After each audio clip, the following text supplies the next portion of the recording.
An balma lamɛnnikɛlaw aw salamu alaikum aw tulo bɛ radio Bamako 24 de kan na ka bɔ Mali kɔnɔ na minnu bɛ kan lamɛn jamana fan o fan jamana kɔnɔ ni jamana kɔ kan k'aw bɛɛ lajɛlen fo ni k'aw ko ɲuman dɔn. Aw sɔgɔlen b'aw ka radio Mali la Bamako 24 min bɛ n'a bɛ kunnafoni latɛmɛ aw bɛɛ lajɛlen tɔgɔ la diɲɛ ma don o don a balimakɛ n'aw denkɛ Abdulaye Kulibali fɛ k'a sɔrɔ ɲɛmaaba n'i y'a sɔrɔ bɛ tali ka jɛjɛ sari la ale bɛ ka baaraw bɛɛ lajɛlen jateminɛ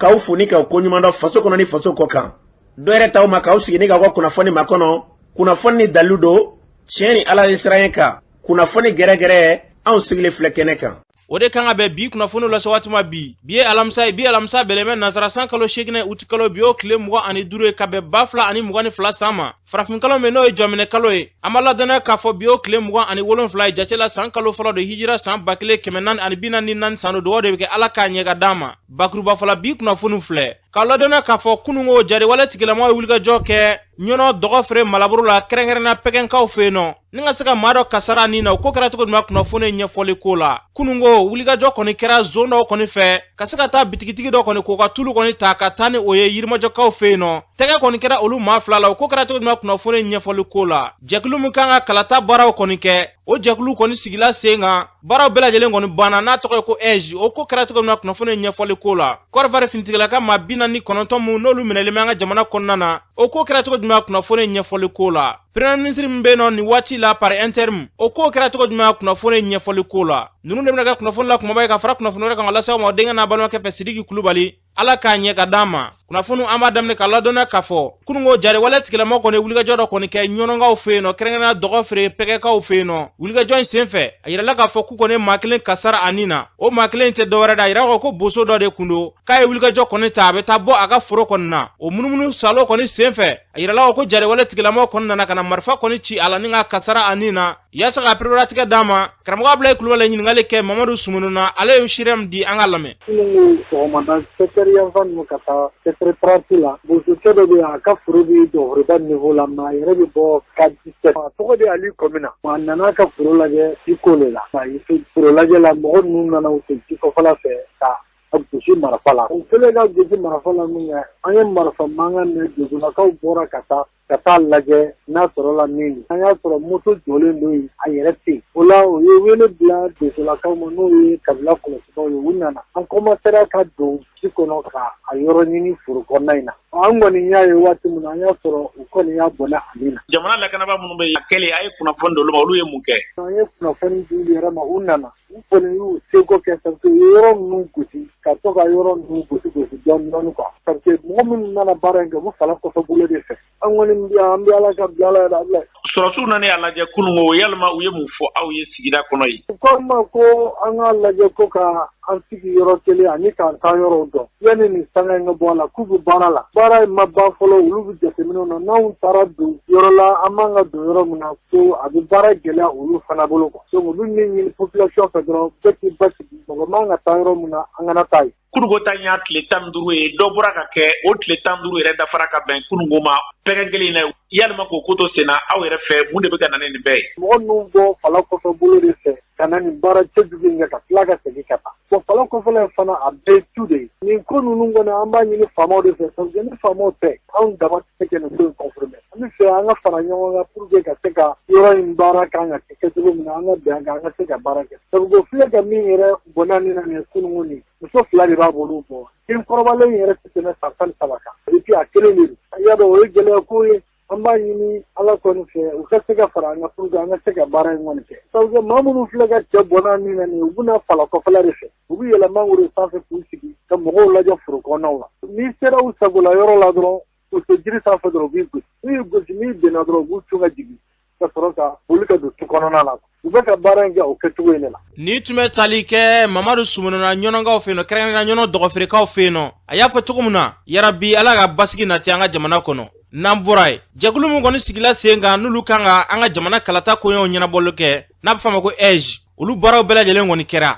u y'a baaraw sigi sen kan bɛɛ lajɛlen kɔni wele ani ka bɛɛ lajɛlen kɔni sen don a la a yirala k'a fɔ société civile maaw parti politique tɔnw jɛkulu caman olu kɔni farala ɲɔgɔn kan u ye fara ɲɔgɔn in kɔni kɛ ka se ka maaw kɔni suganti olu baaraw kɔni kɛra choisili baaraw bɛɛ lajɛlen kɛra ko ɲɛmaa bɛɛ tun bɛ ICE commissaire justice maître Aluseni Diop ale kun y'a ɲɛmaa ye ale kuma mun fɔ a ko kɛnɛ kan o filɛ nin an ka autorité baw y'a fɔ ko an ka EJ ye fɛnba de min kan ka sigi o hukumu kɔnɔna la o sigitɔ ko an ka fɛn bɛɛ ka kɛ u ka souci ye fɛn bɛɛ ka kɛ jɛlenya la o jɛlenya kɔnɔna la ils ont demandé à ce que issue dɔ kana ka tirage dɔ organiser ka ko kɛ jɛlenya la média ni bɛɛ ɲɛna parti politique minnu désigné na c'est à ce titre que anw intervenu na pour que ka ko kɛ jɛlenya la aw yɛrɛ kun bɛ yan donc a jɛlenya a kɛra cogoya min aw yɛrɛ y'a jateminɛ ni nɔgɔ b'a la ou bien ni jɛlenya de kɛra la lisiw kun bɛ chaise bɛɛ kan bɛɛ y'a sɔrɔ mɔgɔ dɔw de retenu na olu retenilen kɔnɔna la u y'a fɔ ko aw ka tirage kɛ ni bɛɛ tɔgɔ ye bɛɛ tɔgɔ welela a lisi dilanna ka bɛɛ tɔgɔ dilan k'a don panier kɔnɔ o donna panier kɔnɔ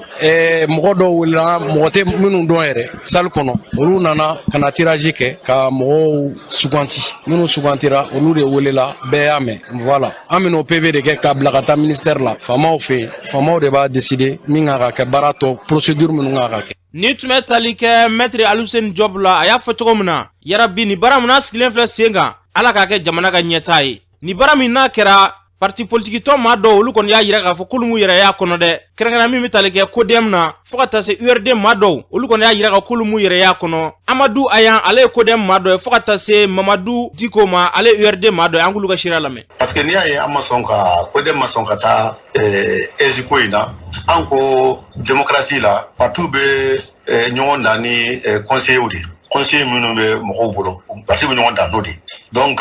an ko o de ye démocratie ye ni fɛn fɛn min bɔr'o la k'a fɔ k'i bɛ loterie kɛ loterie la an ma deli k'o ye démocratie la donc an ko an tɛ taa loterie ko la et puis aussi ko o ye min fɔ fana o ye sariya sɔsɔ ye sariya kisɛ dɔ bɛ yen sariya kisɛ 70 u y'o de sɔsɔ k'a fɔ k'u bɛ kɛ loterie ye donc an ka parti an ko an tɛ taa loterie la donc aw yɛrɛ y'a ye baara in kɛra cogo min na parti minnu sugandira parti dɔw bɛ yen parti caman bɛ yen u ma deli hali conseiller kelen sɔrɔ dɔw yɛrɛ bɛ yen u dɔnnen yɛrɛ tɛ donc o tɛ ko ye ko min b'a fɔ ko bɛ parti politique Mali parti politique jɔyɔrɔ fa u ka ni baara hakɛda in kan. Parmi les 4 représentants des partis URD mɔgɔ kelen t'a la o kɔni bɛ se k'o sɛbɛntiya ye filanan n'o ye tirage au sort ni an ko a bɛ se ka na ni gɛlɛya ye parce que n'i ye loi électorale ko parité ka respecter bon parité ni ko i ka tirage au sort kɛ n'i y'a tire n'a bɛnna muso naani ma don ou bien a bɛnna muso 3 ma don ou bien a bɛnna cɛ kelen muso 4 don muso 3 don donc le tirage au sort comporte des difficultés c'est ça notre propos. ni tun bɛ tali kɛ Amadou Ayan n'ale ye CODEM maa dɔ ye fo ka taa se URD tɔgɔ la Mamadou Diko y'a fɔ cogo min na yarabi ala ka bɛnɲɔgɔnya sabati ni ko la an ka jamana kɔnɔ n'an bɔra ye ni waati laban ninnu na jateminɛw kɔni y'a yira k'a fɔ ko suɲɛni misɛnninw kɔni cayalen bɛ dɛ bɛɛ lajɛlen kɔni k'i janto i yɛrɛ la maa dɔw kɔni bɛ yen u bɛ dɔdɔdɔ kɛ maaw senkɔrɔ ka taa maaw kɔni senkɔrɔ k'u yɛrɛ kɛ ci ɲɛnabɔla ye kamasɔrɔ u bɛ suɲɛni kɔni fɛɛrɛ de tigɛ la kununko yirimajɔkaw fɛ yen nɔ cɛmisɛnnin 2 n'o ye sifinnaka 2 ye u kɔni nana ka na sanni kɔni na bitigi kɔni kɔnɔna na kɛrɛnkɛrɛn k'u kɔni nana sigarɛti san kɔni na o taa ni ka segin kɔnɔna na u taara ni bitigitigi ka tulu bidɔn kɔni ye 20 bidɔn kelen u y'o kɔni ta u taalen kɔni na u ye wulikajɔ kɔni kɛ ni ka se ka maa n'u nɔbɔ ni ka tɛgɛ kɛ u la yaasa ka perewatigɛ d'a ma maa dɔw b'u ka seereya di an k'u lamɛn. Musa Sidibe u nana an sɔrɔ an ka baara yɔrɔ de la ka jɔ butigi da la ka ɲininkali kɛ ko tulutigi bɛ min ne de k'u ma ko tulutigi bɛ butigi kɔnɔ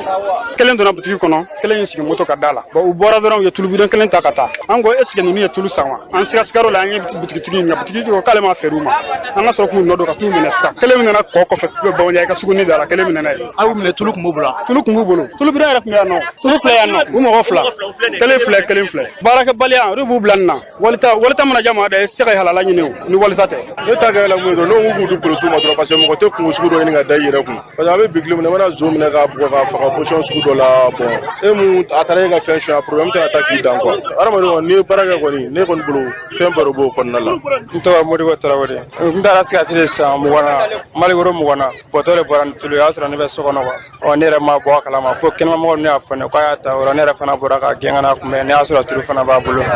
ko ale m'a ta ne k'e m'a ta mun ye tulu si e bolo o la tɔ kelen kun bolila quoi o fana fila bɛ minɛ na sisan o filɛ ɲɔgɔn kɔrɔ ne a kɛra yirimajɔ min tɛ ni sugu an kɔrɔ sisan. mɔgɔ min ye nin baara in kɛ e ɲɛna b'u la. bon ne ma deli k'o ye dɛ. a ko nin ye suɲɛni dɔ de la ka kɛ ka bitigi la. ali siɲɛ kelen kɛra tulu fana tununa mais ne ma tunu cogo foyi dɔn na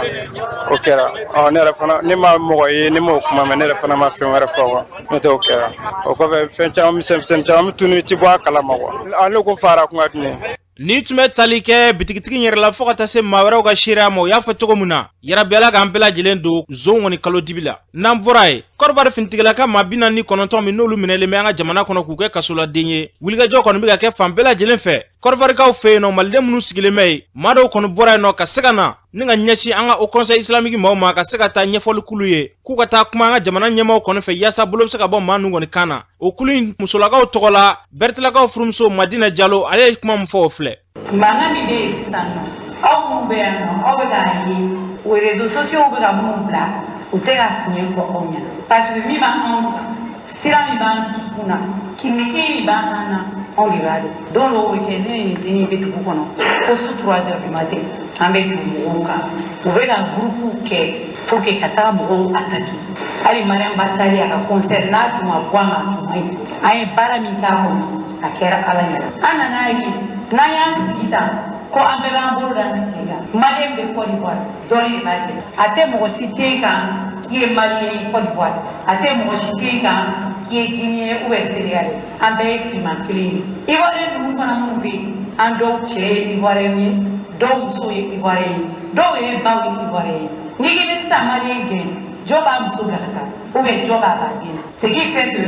an ni Côte d'Ivoire a bɛ komi joli kelen sogo kelen a tɛ komi yɛrɛ tɛ o de don bon u bɛ k'a essayer u b'a dɔn maliyɛnw ka biɲɛ ka ca Côte d'Ivoire u bɛ profiter ko fitinin de fɛ k'an attaquer aw kana aw sigi k'a b'a ye ko ko bɛna se niveau dɔ la bolo tɛ se k'a kunbɛn kuma min na ni de y'an wuli kuma ye sinon an wuli kuma yɛrɛ tɛmɛna minnu bɛ ka ko an veniner ka kuma juguw fɔ k'a fɔ an tɛ karisa fɛ an bɛ karisa fɛ an t'o yɔrɔ la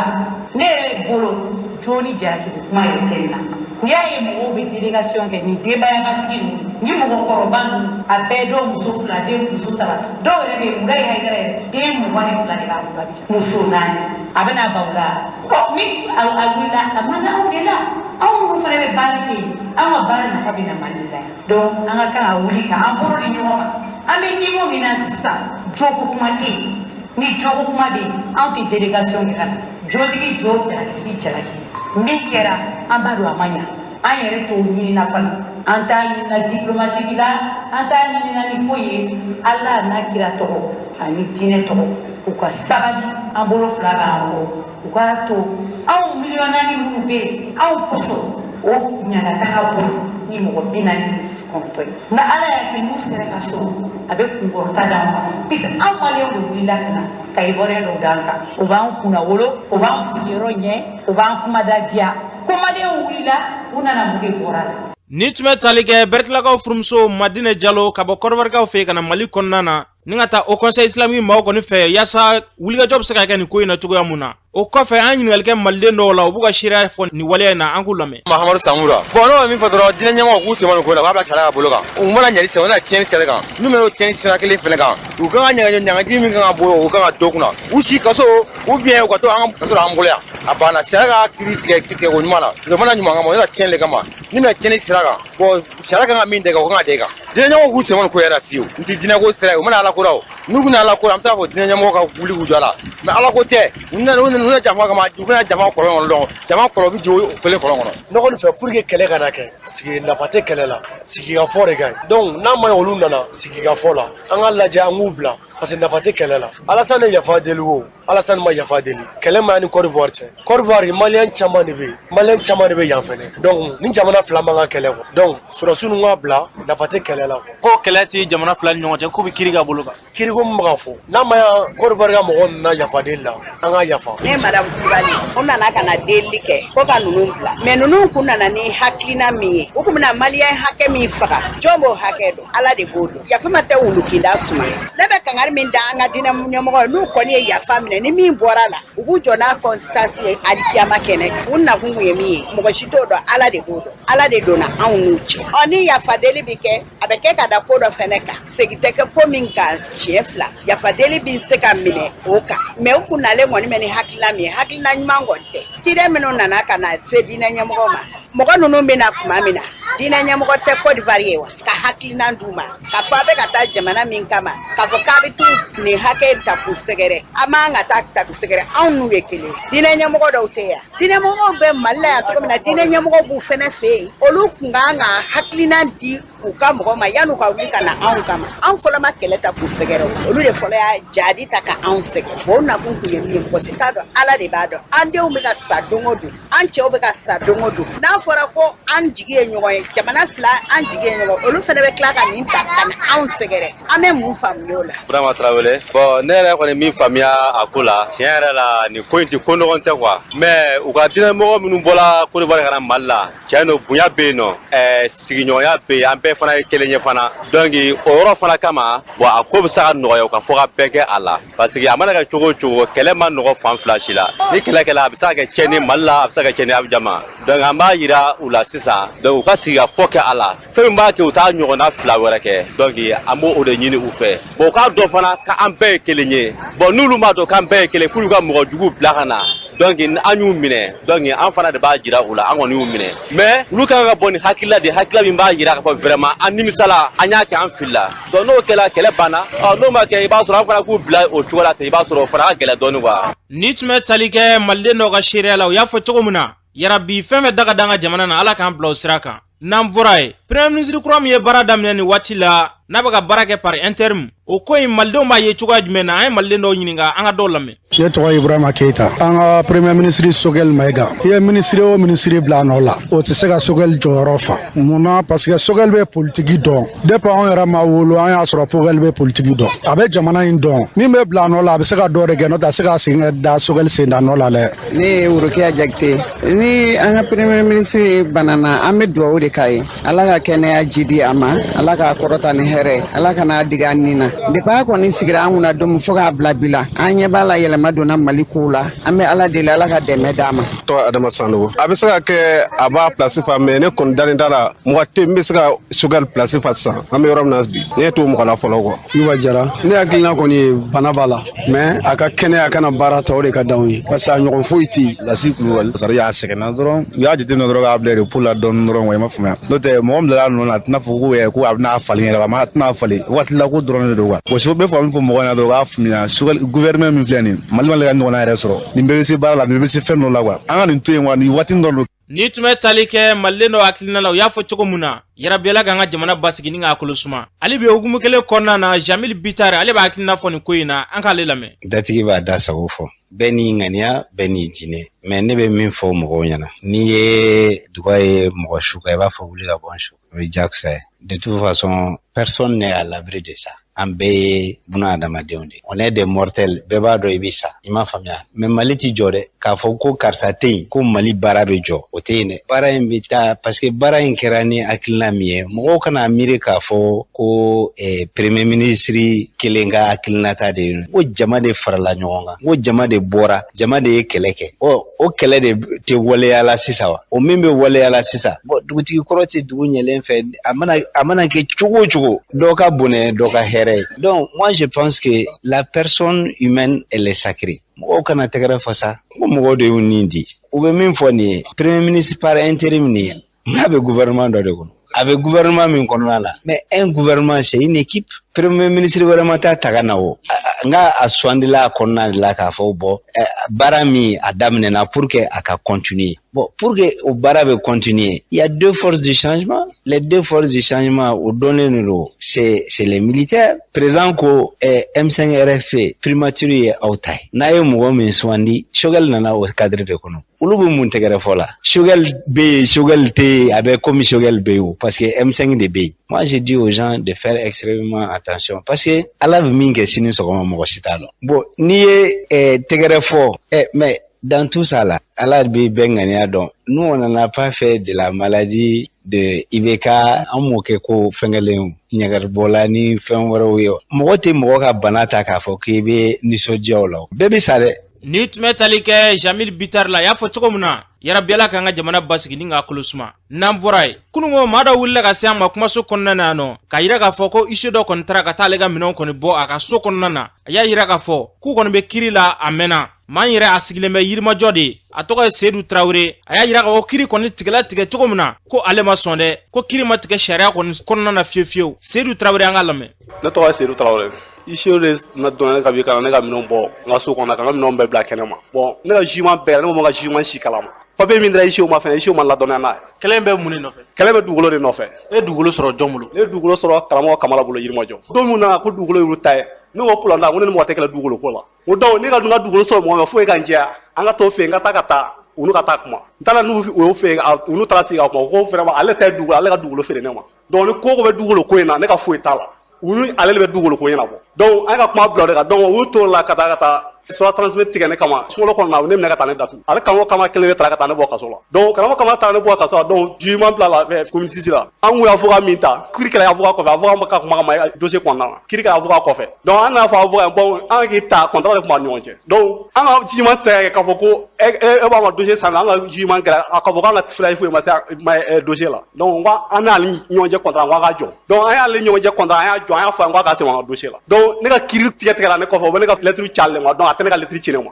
avocat ye jɔn ye avocat ye numurukɛ Dunbiya Falajɛ a sigilen don Falajɛ donc u ko ne ka papier bɛ ci o de ma donc papier fɛn fɛn bɛ ci a ma a t'a ci ne ma ne n'a tɛ ɲɔgɔn kalama yɛrɛ donc ne tɛ se k'o faamuya donc dugukolo ko in kɔni an ka jugement kɛ a tiɲɛ yɛrɛ kan ni jugement ma kɛ a tiɲɛ yɛrɛ kan ne walayi n bɛ san tɛ bɔ n bɛ san dugukolo in kan ni jugement kɛra tiɲɛ yɛrɛ kan k'a fɔ ko k'a daminɛ commission tribunal la ka taa cour d'appel la ka bɔ cour d'appel la ka taa cour suprême la tant olu dossier bɛɛ ma k'a fɔ ko ne Seydou Traoré jɔ t'a la ne tɛ sɔn n tɛ sɔn bi n tɛ sɔn sini a dun yɛrɛ la k'a fɔ k'i ka minɛnw nana labɔ bi o tuma na e ko i tɛna sɔn fɛɛrɛ jumɛn de b'e bolo n jigi bɛ Ala kan ni mɔgɔ ma bon ani jigi bɛ yɛrɛ kan n ma tigɛ n yɛrɛ la parce que ne y'a san ka wari la ne tɛ location na ne bɛ n ka so de kɔnɔ jɔn de y'a jira k'a fɔ k'ale ta ye yɔrɔ in ye Alamata Jakite a n'a denkɛ dɔ bɛ yen ko Bari Samake u sigilen hippodrome de la ne ye yɔrɔ san don min na hali denkɛ sigilen tɛ terrain kan ne bɛ se k'o faamuya cogo di ne ye terrain jɔ 2014 de mais enfin 2014 ne ka terrain san 2011 2012 mais ne ye n débrouillé k'a jɔ k'a yɛlɛma kɔnɔ 2014 ɔ 2014 de ɲinan san joli o ma ne tɛ maliyɛn ye wa ne ye maliyɛn de o tɛ ne ni maliyɛn cɛ o donc ne tɛ se ka sɔn kiiri kɔni an ka tigɛ a tiɲɛ yɛrɛ kan n'a ma tigɛ a tiɲɛ yɛrɛ kan ne Seydou Traoré ne tɛ sɔn walayi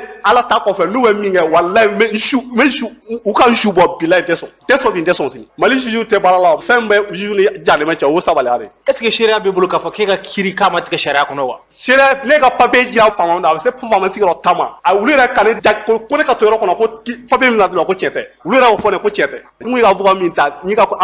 ani ɲɔgɔn cɛ contrat jɔ a banna ne ma deli ka taa kiiri kelen kɛnɛ kan e kɛlen k'o ka contrat jɔ yalima e ni jɔn de baara kɛ ɲɔgɔn fɛ walima e y'i ka kiiri kɛ cogo di o ka contrat jɔlen kɔfɛ n kun y'a ɲɛfɔ juge dɔ ɲɛna ale wari min fɔ ale ko fo k'ale ne ka se ka baara ko ne ka 300 000 francs sara bon ne ko vraiment 300 000 francs c'était ne ko bon donc ne ka 300 000 francs sara donc k'ale se ka ne ka baara kɛ donc ne ka kiiri sigi tigɛ cogo di ne ka avocat ma ne ladɔnniya tribunal mɔgɔ fɛnɛ ma ne ladɔnniya jamana ye an ka jamana in jɔ tiɲɛ kan tiɲɛ de bɛ laban Mali filɛ dingɛ de kɔnɔ bi juge de don tant que juge kuma kile an bɛ problème na an tɛ bɔ a la wallahi bilahi an tɛ bɔ a la jugement se ka kɛ côté kelen cogo di ni jugement a bɛ fɔ Mali histoire la wallahi bilahi parce que n tɛ sɔn bi n tɛ sɔn sini n'u y'i minɛ ka taa datugu n'u y'i minɛ ka taa datugu n jɛlen don n'u bɛɛ parce que n datugura halala nɔfɛ ni dingɛ nin wɛrɛ kɛ ka t'i datugu halala nɔfɛ n'a sɔrɔ ni bin dɔ de kan ka dɔ ka fɛn détourné ka t'i datugu o fa mais halala nɔfɛ ka t'i datugu ne jɛlen don n'a ye ko yɔrɔ kɔni ne jɛlen don n'a ye ne tɛ wɛrɛ nkɔrɔ fo su ni tun bɛ tali kɛ Seydou Traoré la Yirimajɔkaw fɛ yen nɔ an bɛ dugawu de kɛ yarabi Ala ka basigi nati nin ko la n'an bɔra yen kulu min bɛ yen nɔ kɛrɛnkɛrɛnnenya cakɛda min b'an ka jamana kɔnɔna na association des Maliens expulsés olu ka baaraw kɔni ɲɛsinnen bɛ tunkarankew ka koɲɛw ɲɛnabɔli ma u ye tile 2 kalan dɔ kɔni sigi sen kan kalan in tɛna kɛ dɔwɛrɛ la dɛ k'an ka musolaka minnu bɛ bɔ ka taa tungaw kɔni na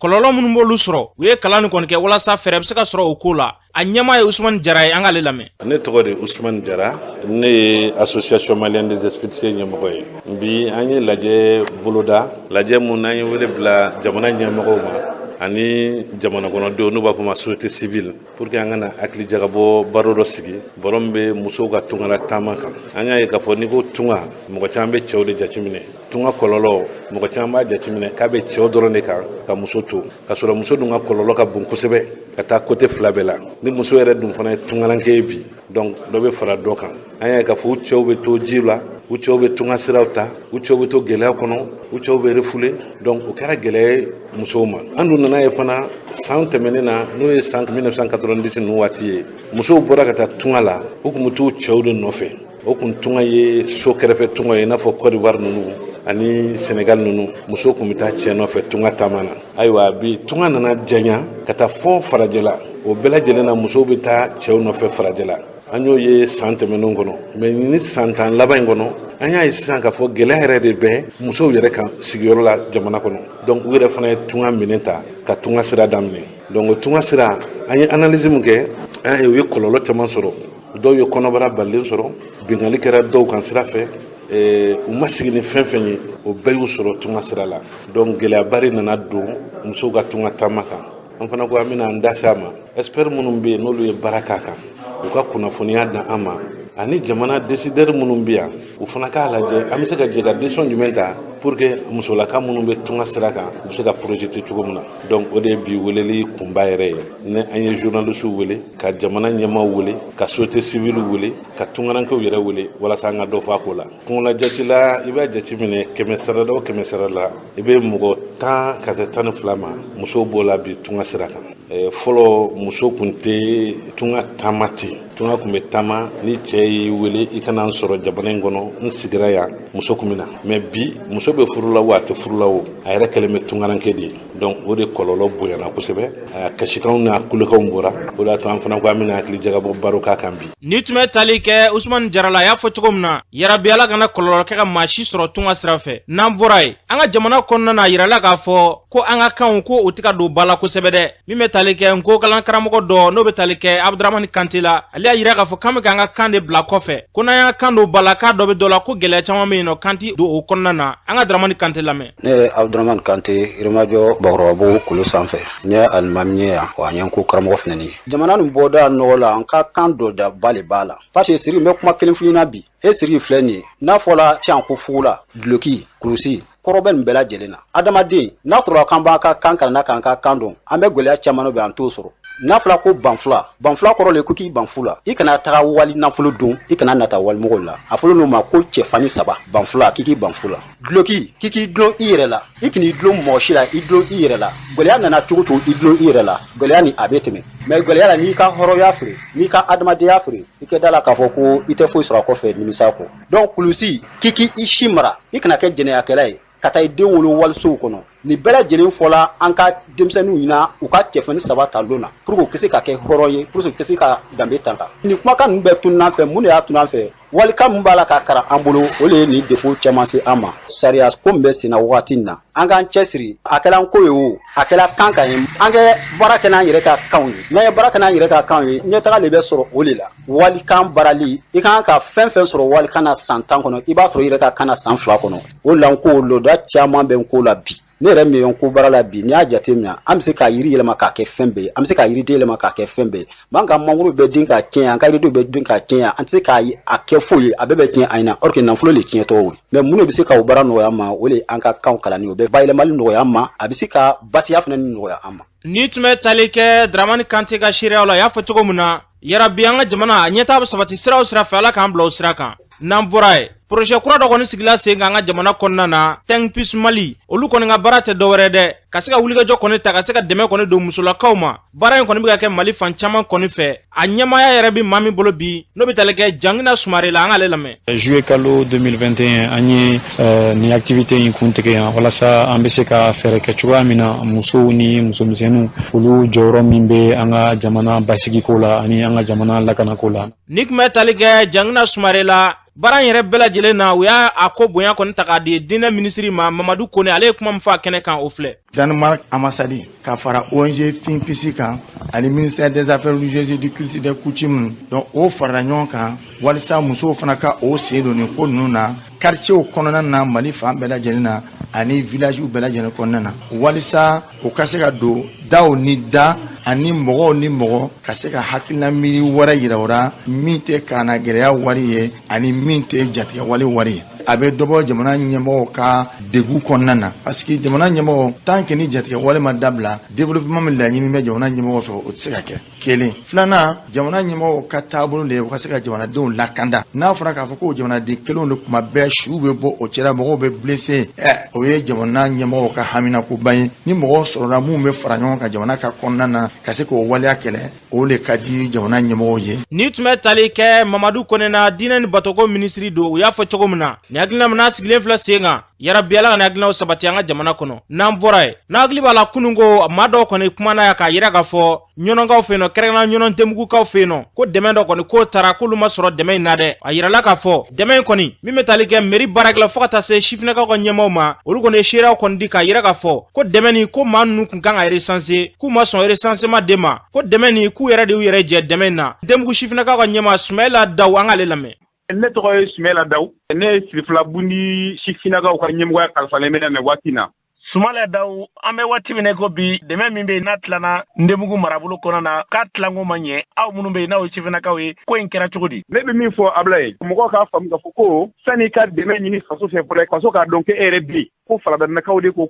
olu ma fɛn sɔrɔ a la. Sirifila Bundi commune ye dugu 10 ani dugu 7 ye. O dugu 17 faladani t'a kɔnɔ quoi. Ne ye Ndemugu ka den yɛrɛ wolo de Ndemugu yɛrɛ wolo bɛɛ bɛ ne dɔn. Minnu y'a fɔ o lakodɔnnen tɛ an ye fɛn bɛɛ kɛ faladanikaw fɛ a ye n'aw ka recenser o ma sɔn. Anw bɛɛ denmisɛnnin k'a sɔrɔ faladani bɛ yen mais mɔgɔ tɛ faladani na min recenser o sisan. Faladanka minnu wulila ni ji nana san min na minnu wulila ka sigi dugu kɔnɔ ka terrain san olu kelen-kelen de recenser don. À part de ça o lakodɔnnen tɛ anw ka sigida foyi la. O t'an ka papier foyi kɔnɔ. Dɛmɛ dira an ma de ko an ka di an ka sigida denw ma. Dugu 10 ani dugu 7 a bɛna don min na a fɔra ko an ka di dugu 6 ma. Anw de mankan wuli an ka commune dugu 10 ani dugu 7 ye. Hali n'a ka dɔgɔ an b'a tila o dugu 10 ni 7 cɛ pour que bɛɛ k'a sɔrɔ. Ka baara in kɛ o kan Sirifila Bundi commune dugu 10 ni 7 bɛɛ ye dɔ sɔrɔ a la. Mɔgɔ minnu recenser don dugu fɛ. Dugu dɔ ye maa 70, dugu dɔ ye maa 80, dugu dɔ ye maa 100 ni kɔ. Ndemugu dugu yɛrɛ maa 200 ani 1 ye. Faladan t'a la. Faladanikaw n'u b'a fɛ u ka ladɔn k'o ye Sirifila Bundikaw ye. U kana ka recenser Sirifila Bundi mairie la k'a jira k'a fɔ k'u ye Sirifila Bundikaw ye. Mais k'u sigilen to yen ka sɔrɔ u ma recenser sigida fɛ. An tɛ sigida dɛmɛ ta ka d'u ma. An ye gatigi sɛbɛn yɛrɛ ɲini u fɛ u kana ka gatigi sɛbɛn ta mairie la a t'u bolo. Ni minnu ko k'o recenser don u kana n'u ka gafew ye. Dɛmɛ tɛ k'a fɔ ko dugu bɛɛ lajɛlen k'a sɔrɔ don kelen o fɛn tɛ. I ma deli ka programme na u bɛ kalo 6 de ta ka mɔgɔ dɔw dɛmɛ. Mɔgɔ minnu bi a sɔrɔ kabini a daminɛ kuma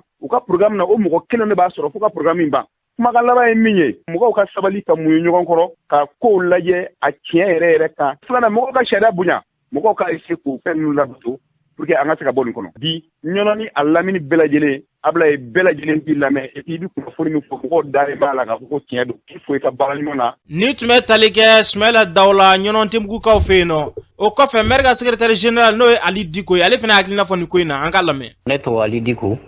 Ali Diko ne ye Sirifila Bundi mairie secrétaire général ye. Secrétaire général ɲuman posi man kan ka tɛmɛ i ka commune kɔnɔ i tɛ se ka kunnafoni di min ma. Ali Diko an ye kunnafoni sɔrɔ ko balo minnu bɛ di n'a bɛ di dɛmɛɲɔgɔnya la Ndemugu marabolo kɔnɔ na k'a tilani kɛra ɲɛnawoloma ye e min ye mairie secrétaire général ye a ko kɛra cogo di? Dɛmɛ min bɛ ka di sisan o ye PAM ka programme ye. ONG de yaalala k'a ka ciblage kɛ. Minnu ko olu ma dɛmɛ sɔrɔ min ye falada ye an yɛrɛ tɛ falada reconnu yɛrɛ. Parce que falada an ye ko bɛɛ k'u la pour que u ka se ka recenser k'u ka impôt sara yan. Ndemugu commune mɔgɔ 47,000 o de ye Ndemugu mɔgɔ hakɛ min bɛ Ndemugu commune kɔnɔ. Mais o jate in faladaka t'a la ni du dama dama tɛ. O du dama dama in fana minnu b'o kɔnɔ o taalen don. E tɛ musaka di yɔrɔ min na e ko e ka taa ye. An ye ko bɛɛ de k'u la pour que u ka se k'u recenser. K'olu tɛ yan ka ye u bɛ impôt de sara machine na. Tant que u ma recenser yan hali sini u tɛ fɛn sɔrɔ yan. O ye Ndemugu commune bɛɛ bɛnkan ye. O ko k'olu ka impôt ni u ka fɛn bɛɛ bɛ sara Ndemugu k'olu yɛrɛ Ndemugu dugu dɔ de ye. U tɛ impôt sara yan. U wele sini u ka carnet de famille k'u ka na n'a ye. U bɛ u ka photo ta ka ci ma. Ni yankaw don ni yankaw to i bɛna dɔn. Du sɛbɛn bɛ minnu bolo Ndemugu falada la foyi ma kɛ Ndemugu yan k'u to yen. Ne bɛ se k'o sɛmɛntiya ne kɔni tɛ dugutigi ye mais dugutigi ninnu bɛ min kɛ n b'a kalama maire b'a kalama. U dɔw yɛrɛ wolola yan a fɔra k'u ka recenser k'u tɛ recenser k'u b'u ka impôt de sara u faso la min ye kɔnkuru ye. N'i bi i ka impôt sara i faso la n'i bi dɛmɛ ɲini i bi t'i faso la i ka dɛmɛ ɲini kɛ. Taxe développement communal min bi sara san kɔnɔ dɔrɔmɛ 300 ani dɔrɔmɛ 65 o n'u k'u to sara commune ye. O tuma mun kɛra yankaw biyan olu de kama wa. O ka parents dɔw yɛrɛ bi Bamako min y'a intervenir pour que u ka se ka u yɛrɛ sɛbɛ u banna k'u yɛrɛ sɛbɛ. Hali san dɔ la ji ye falada in wuli an y'u recenser an k'u ka na k'u tɛna ko n'u nana bɛɛ k'an b'u don impôt la u banna ka na. Dugutigiw bɛɛ bɛ min dɔn maires bɛɛ bɛ min dɔn n'u ma recenser yan u bɛ san 100 kɛ yan u tɛ dɛmɛ sɔrɔ yan parce que olu jate tɛ commune denw la sariya de y'o kɛ u k'u tɛ sɛbɛn olu bɛ se ka fɛn sɔrɔ cogo jumɛn loi jumɛn de b'o d'u ma u ye maliyɛnw ye mais u tɛ Ndemugukaw ye dɔ in nana Ndemugu commune de kama commission sigilen don dugu bɛɛ la dugutigiw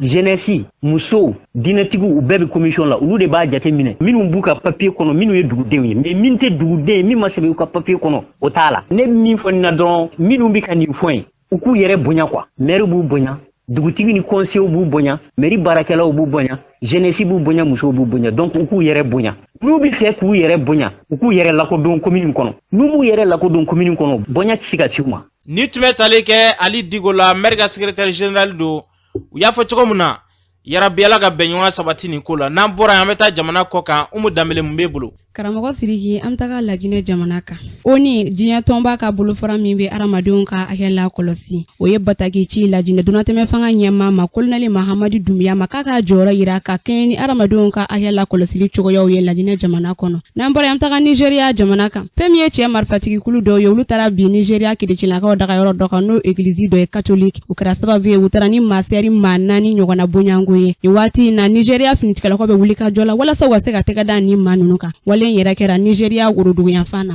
N'an bɔra yen nɔ diɲɛ kirisoba CPI ale ɲɛmaa Karimu Kane a ye taama kɛ ka taga Sudan jamana kan ni dɔgɔ furancɛ yɛrɛ kɔnɔna na. Taama in yɛrɛ kun bɛ cɛ bi. Karimu Kane bɛna taa hakilina falen kɛ ni Sudan marabagaw ye wa fɛnɛ a y'a jira k'a fɔ k'a bɛna se Dafuru fɛn min ye jamanakuntigi kɔrɔ Umaru El Beshiri ye k'a bɛna taa o jalaki ale ni maa wɔɔrɔ ka sababu kɛ fagali wale minnu kɛra. N'an bɔra yen nɔ an taga Sini y'a jira k'a fɔ ale ka baaraɲɔgɔnya min bɛ ani Farafinna jamana dɔw ni ɲɔgɔn cɛ a ye lajɛrɛ dɔ sigi sen kan dɔgɔ furancɛ tɛmɛnen kɔnɔna na Sini marabagaw yɛrɛ y'a jira k'a fɔ k'a bɛna jɛ a ka wari dɔw kɔ ka sababuya kɛ ni waati in cogoyaw ye. Karamɔgɔ Sidiki an tun ye min sɔrɔ ni kiwuli dɔ ye. Umu Danbele y'a fɔ cogo min na yarabi Ala ka basigi nati Mali ni diɲɛ jamanaw bɛɛ lajɛlen ni ɲɔgɔn cɛ.